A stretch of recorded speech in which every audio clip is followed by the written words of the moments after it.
कोणार्क, अपना शहर अपनी बातें।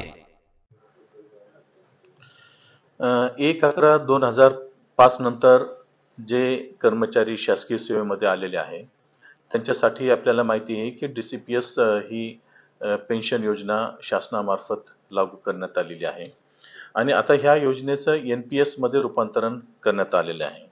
यामध्ये आपल्याकडं साधारणतः 900 कर्मचारी आहेत की जे या NPS योजनेचा लाभ घेणार आहेत आणि त्यापैकी 751 लोकांचे प्राण किट्स आपल्याकडे आलेले आहे।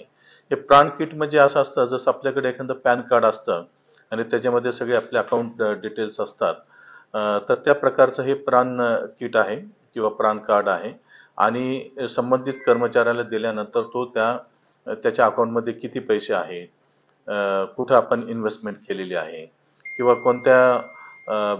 कोणत्या ठिकाणी आपल्या फंड मॅनेजरनं इन्व्हेस्टमेंट केलेली आहे, हे सर्व डिटेल जे आहे त्याला तो पाहू शकणार आहे।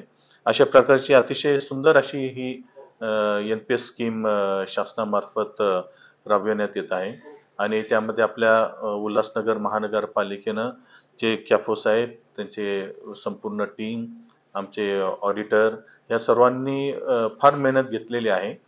संबंधित NPS बरोबर आम्ही ॲग्रीमेंट केलं, नंतर त्यांच्याबरोबर सतत पत्रव्यवहार करून आणि त्यांना जे काही डॉक्युमेंटेशन द्यायचे होते, जे काही माहिती द्यायची होती, ही सगळी माहिती आम्ही त्यांना देऊन हे ऑपरेशनल केलेलं आहे, फंक्शनल केलेलं आहे आणि त्याप्रमाणे आज काही कर्मचाऱ्यांना आम्ही सिम्बॉलिक पद्धतीनं आता हे प्राण किटचं वाटप केलेलं आहे।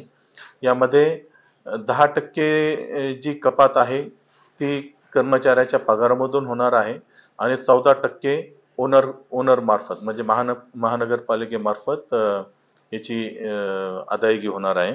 अशा प्रकारे कर्मचाऱ्यांना हा एक सुंदर अशी स्कीमचा लाभ घेण्यासाठी आपण प्रवृत्त केलेलं आहे।